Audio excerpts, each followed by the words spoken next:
Subscribe करें हमारे YouTube channel साधना gold को और पाएं वीडियोस सबसे पहले।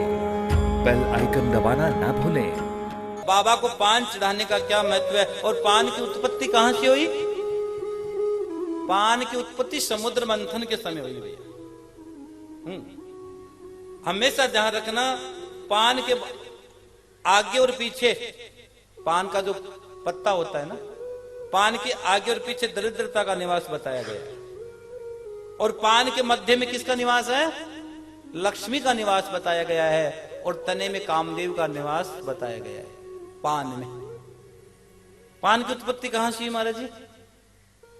पान की उत्पत्ति समुद्र मंथन में जब देवता और दानव का युद्ध हुआ तो इंद्र उस अमृत कलश को लेकर आए और जहां उसका हाथी ऐरावत बांधा जाता था वहां उन्होंने अमृत कलश को छुपा दिया।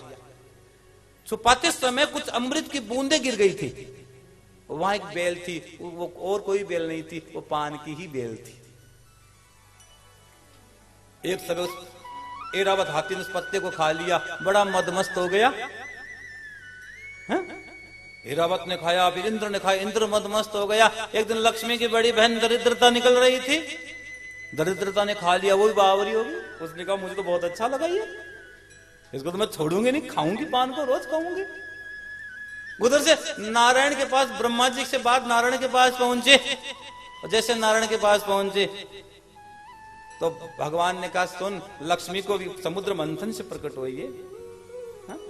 लक्ष्मी ने कहा मुझे भी स्थान मिलना चाहिए, दरिद्रता ने कहा मुझे भी स्थान मिलना चाहिए। सबने कहा हमने भी चखा है इसको, हमने भी चखा है, हमें भी स्थान दो। तो लक्ष्मी को तो मध्य में स्थान मिल गया, कामदेव को तने में मिल गया और आगे और पीछे दरिद्रता को मिल गया। और श्याम प्रेमी सुनो, आप ध्यान रखना, जब कोई पान बनाने वाला जो पान बनाता है ना, तो पान को हमेशा आगे और पीछे से काटता है। कभी भी देखना, पान को आगे पीछे से काटा जाता है और कभी भी पूरा बना हुआ पान नहीं खाना चाहिए। बोले श्याम प्यारे की। जो व्यक्ति पूरा बना हुआ पान खाता है, लेकिन भगवान ने उस समय कहा था जो पूजा में जो पूरा पान होगा वो कभी खंडित पान नहीं चढ़ाया जाएगा, वो पूरा पान ही चढ़ाया जाएगा। इसलिए पूजा में कभी खंडित पान नहीं चढ़ाना चाहिए। और जब आप कभी और पान खाओ तो भैया कभी पूरा पान नहीं खाना चाहिए। जो लोग रोज पूरा पान खा जाते उसके घर में कभी लक्ष्मी नहीं टिकेगी, कभी नहीं ठहरेगी, उसके घर में दरिद्रता का निवास आ जाएगा।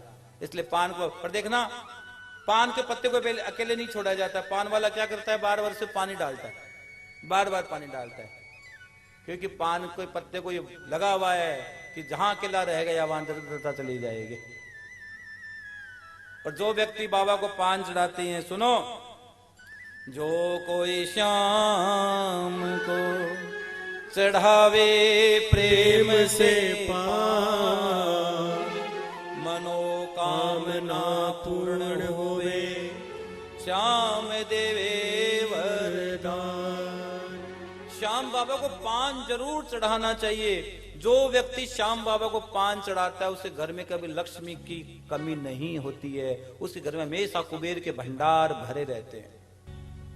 जिसको अष्ट सिद्धि चाहिए, जिसको 8 प्रकार की लक्ष्मी का वर्णन किया गया। लक्ष्मी कितने प्रकार की होती है? 8 प्रकार। और गणेश जी के अष्ट विनायक, 8 प्रकार के गणेश जी होते हैं, अष्ट विनायक। आप दीपावली के दिन कौन सी लक्ष्मी की पूजा करते हो? धन लक्ष्मी की पूजा करते हो। तो भगवान नारायण के साथ मंदिर में रहती है। और जो पूजा में पूजा करते हो, अलग प्रकार की लक्ष्मी का वर्णन शास्त्रों में किया गया है। एक लक्ष्मी नहीं है, धन लक्ष्मी है, विपुल लक्ष्मी है, ऐश्वर्य लक्ष्मी है, भोग लक्ष्मी है। 8 प्रकार की लक्ष्मी का वर्णन शास्त्र में किया गया है।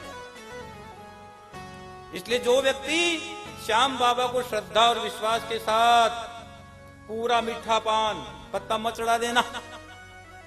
आप सोचोगे महाराज जी पत्ता चढ़ा के काम निकाल लेना, नहीं श्याम प्रेमियों, पूरा मीठा पान मेरे श्याम बाबा को चढ़ा देना। आपके घर में कभी लक्ष्मी की कमी हो ही नहीं सकती। ज्योत में बाबा को पान चढ़ाओ, अपने आप कर्जे खत्म होते चले जाएंगे। हाँ, करके देखो ना। लेकिन भरोसे के साथ करना, ऐसा नहीं क्या सोचना कि महाराज जी ने कह दिया, अल्टिप बात कह दी और आप करो न करो, नहीं करना है। पान, भैया पान ऐश्वर्य का प्रतीक है। पान हर आदमी नहीं खाता, जहां रखना ये बुढ़िया सूढ़िया हर आदमी खा लेता है। पान भगवान को भोग लगाया जाता है भैया। पान ऐश्वर्यशाली, अगर पान खाओगे तो आपके जीवन में ऐश्वर्य की कभी कमी नहीं रहेगी। और ऐश्वर्य किसके अधीन है? ऐश्वर्य श्याम की सत्ता है, ऐश्वर्य देवताओं की सत्ता है।